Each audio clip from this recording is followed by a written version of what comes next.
They left us awestruck, entertained, and wanting more. Show me the money. Welcome to Faithcast, a Faith in the Forest ministry. Be sure to hit that notification bell to stay up to date on great new content. Now, here is your host, Pastor Keith. Hey everybody, welcome to Faithcast, where we share the truth and love without pushing religion. So this is our second installment that we have on looking out for the small community and rural churches in the United Methodist denomination as the denomination gets closer and closer to this impending split that's going to happen. And we felt called as a church who left the denomination to really step up, tell our story, and talk about the things that smaller churches need to be looking out for as this split gets closer and closer, and what's going to happen to your local church.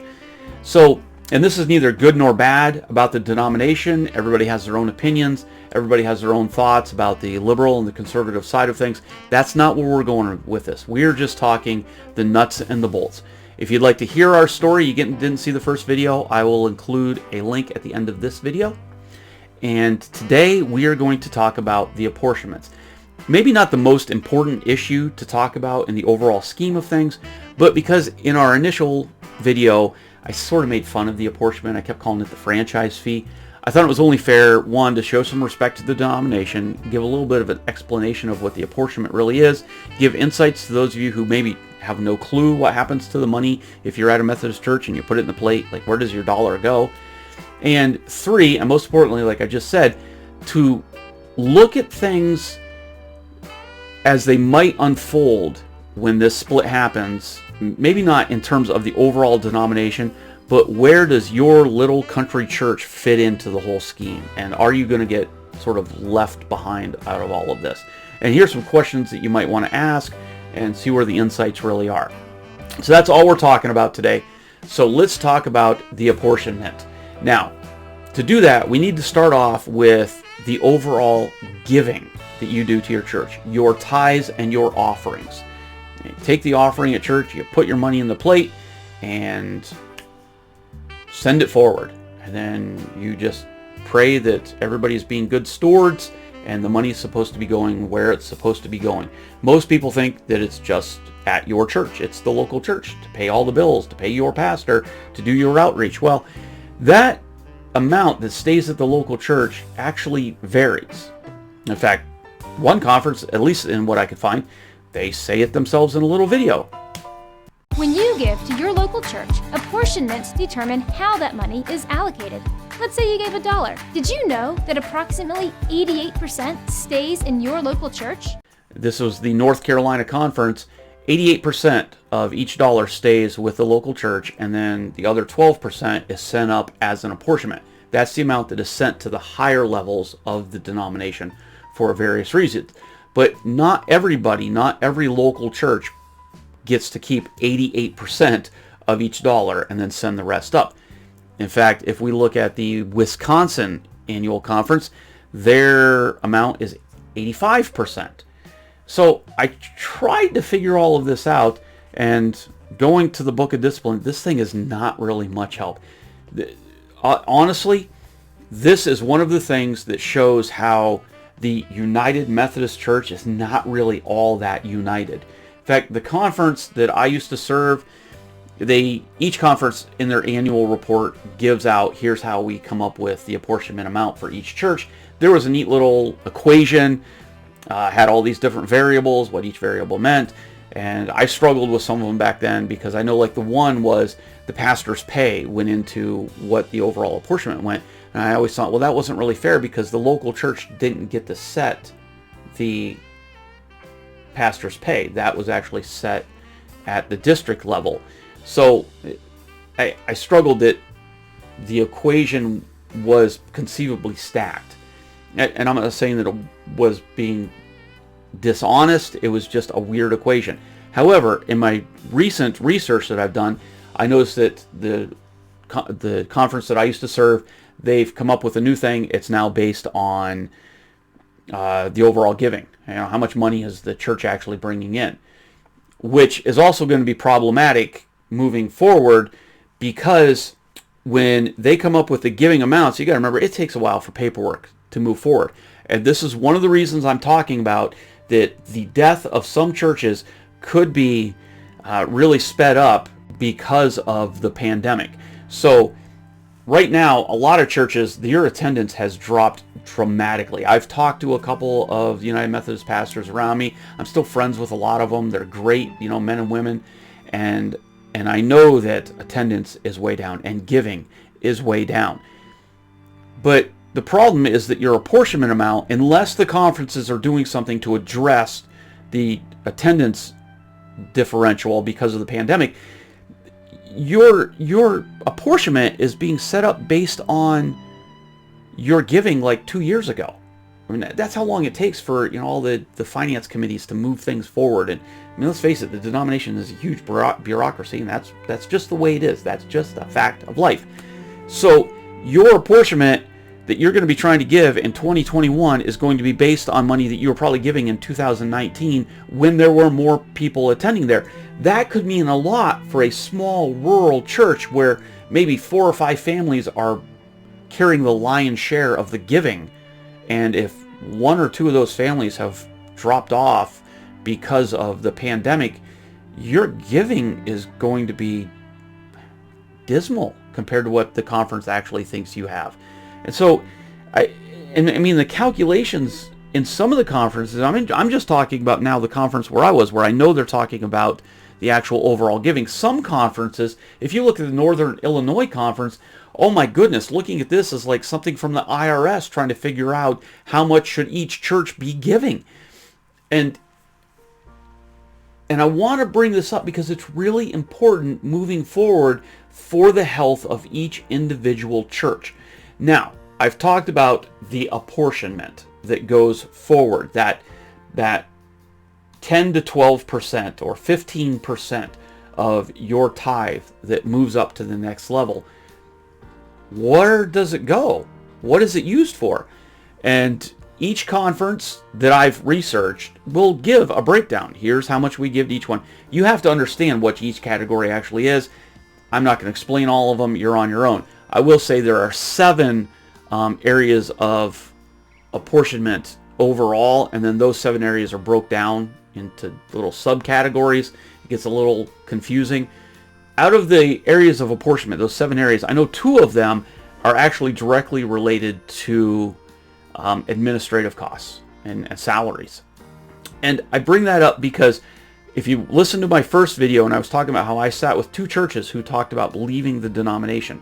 And in that, I was talking with one of the district superintendents, and I asked, well, what happens if a church just doesn't give their apportionment? What if they've had enough, they're going to just stay as United Methodist Church? There's nothing in the Book of Discipline that says that they absolutely have to give their 100%. You're just telling them what it should be. What happens if they don't pay?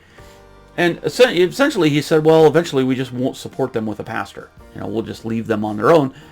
But because we still own the building, we'll start to control what can happen inside the building. The way he talked about it could get a little ugly. All right? So what happens if you just don't pay your apportionment? And then he said, and I said, well, okay, that's what happens to the local church, but what about the higher level? And he said, well, you have to understand that salaries would have to be paid. And he's correct. I mean, I do believe that's like federal law. You have to pay the salaries of those people working for you. And so any money that would be going up would not be going to ministry. It would be going to take care of salaries. I bring this up because of those 2 areas of administrative costs. In the United, and I'm only sharing this because I want you to think about things as the denomination starts to split. But as of right now, in the United Methodist Church, and I'm only going to talk about in the United States. In the rest of the world, it's somewhat different because, again, United Methodist, not exactly united. But in the United States, there are 54 conferences with, I do believe, 419 districts. And they are overseen by 46 bishops in the United States. 46 bishops in the United States. According to the report that I found, any of the stuff I could come up with, it costs approximately $330,000 a year per bishop. That's for salaries, accountable reimbursement, insurance, living expenses, the like, right? pension. $330,000 times 46 is somewhere, about $15 million a year that's going to bishop salaries. And then you have 419 conferences. Each one has a district superintendent. I do know that in the Western Pennsylvania Conference, they spend approximately $1.5 million to support their district superintendents. Now, I don't know that all of that actually goes to salary, but it is for administrative costs. I want you to think about this as we move to the next thing of me trying to explain this. Now, the rest of the money, the other areas, they do go to ministry around the world. It's part of the idea of the connection of United Methodist, that you support world missions together, various world missions. And there are some good world missions that the United Methodist supports. I'm not knocking that at all. But to understand how it's going to affect things moving forward, I know this is a little confusing. Please just stay with me. In fact, to help you out, there was an apportionment report that was done years ago by a gentleman by the name of Stan Sutton from the West Ohio Conference. It was updated and sort of redone by a gentleman by the name of Harvey Osmer, and he was from the Central Texas Conference. In fact, I will include a link to that report. It's online. Or include a link in the description so that you can just read this report about apportionments and where does it come from and how did we get to it and why, and try to explain some of this. So let's talk about the apportionment of the local church and this report that Harvey Osmer updated. And in it, they talk about the sum zero effect. It's a mathematical term, the idea that things have to equal out to zero when you have a budget and money coming in. Now, I will say that the denomination has financial resources and investments in other areas besides what the local church gives. I don't know what all of those are. I don't want to know what all of those are. Doesn't affect what we're talking about in the least. They're just understand there is money that comes from other areas. But in the idea of everything has to balance out, what happens when a church leaves? When we left the denomination, our annual apportionment that they calculated for us was $5,400, somewhere in that neighborhood. So when we left, that $5,400 was no longer being given to our conference. And so our conference treasurer and financial people had to sort of make up that $5,400 somewhere so that things balanced out. So my question right off the bat would be, well, did they cut the budget somewhere else? Or did that $5,400 get spread out of all the remaining churches? I share that. Hopefully I gave some insight and some explanation of what the apportionment is, how it comes out of your tithe. It gets moved up to the next level. Whole bunches of salaries are paid. Some of it goes to mission and outreach. But the denomination's about to split. And if I were still a local pastor serving in the denomination, and the denomination was about to split, I would say that this entire book is, well, good fire starter at this point, because what relevance is it if nobody's going to actually be a part of this denomination? I've started to do some research on what the possible splits are. I'm going to save that for a later video because every individual thing that we talk about in the next couple of weeks is going to build up to what choice does the local church have. If they decide to stay with this book and still say there is the United Methodist denomination and this is the pathway that we're following, this is our next generation, this is our next movement forward, and you're going to stay with the denomination and here's what we're going to have. Well, if a third of the churches leave the denomination, does that mean that all of the other local churches are going to suddenly have to be paying a whole bunch more to cover all these salaries and all of this outreach and all of this calculation? Or do all of the calculations have to be completely redone? Do you eliminate half of your bishops? Do you eliminate hundreds of your districts and half of your conferences? what happens. Because it's certainly not fair to look at this book right now and go, well, here's where we were 2 years ago, and we have to make it up now. So now a church that we were struggling with $5,400, and now suddenly our apportionment's going to be $15,000.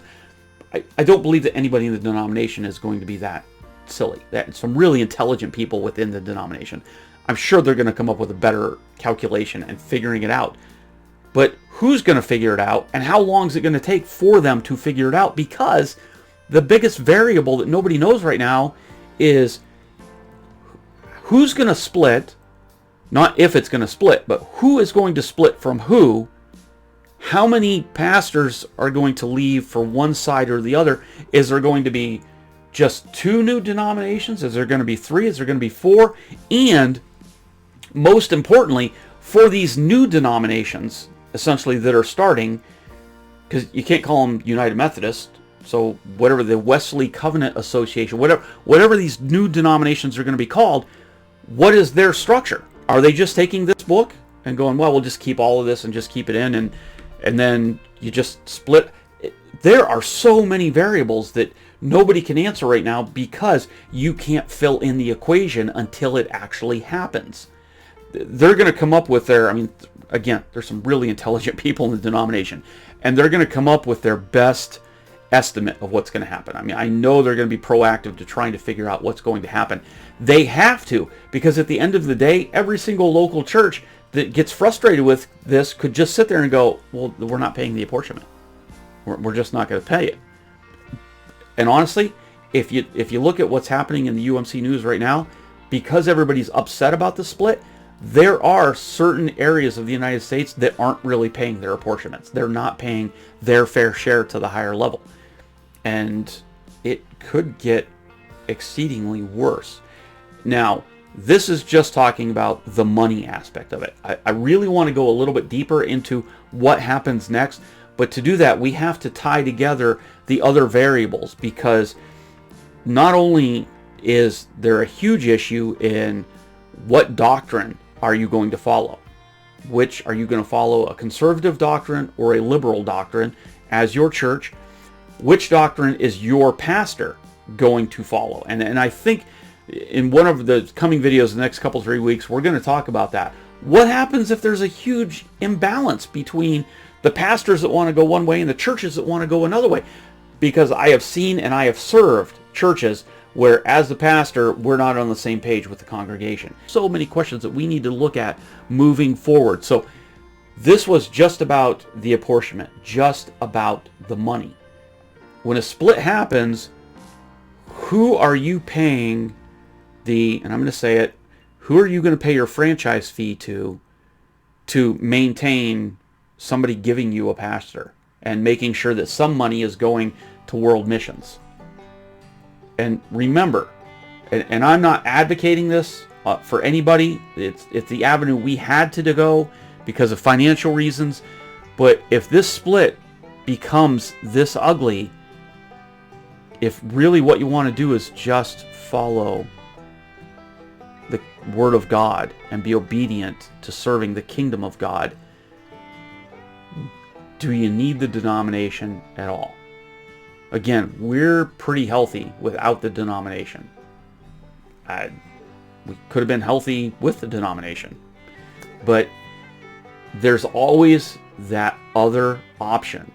But with that option, comes a pretty big sacrifice, because, at least as of right now, this holds together. Now, and y'all know I'm talking about the building. And so in a future episode here, and again in a couple 3 weeks, we're going to talk about, we've talked about the apportionment, we're going to talk about the appointment, which is the appointment of your pastor, and we're going to talk about the building. That's the big one. And then we're going to finish up with the overall aspect of where things are going right now based on the information that's available right now. So that's it for today. If you have any questions, you have any insights, and you want to disagree with me, that's fine. Just, let's disagree in love. If you want to leave comments down there, some things that I said that you're like, wait, that wasn't quite right, you want to give a little more depth to it, fantastic. As long as what you're doing is, reaching out to help teach others and share, great. We'll be doing a few more videos. If know somebody who's attending a Methodist church or serving a Methodist church, and maybe they don't know everything that's going on, and you want to help give them a little bit of insight, share this video with them. Click the subscribe button, hit the bell for notifications so you'll know when our next video comes out, because like I said, we're going to do at least 3 more, and hopefully just do our best to give some insights and share the truth in love. And again, this is not an attack on the United Methodist Church. This is just sharing what's happened to us and what's happening out there in the world, especially coming out of this pandemic. Prayerfully, your church can come out of this pandemic, serving God and knowing that that's no matter what, right? We serve Jesus Christ, and as long as we're obedient to Him above everything, God is good. So that's it. That's all I have for today. Feel free to leave a comment. I love to have conversations about this. All right. Take care. God bless.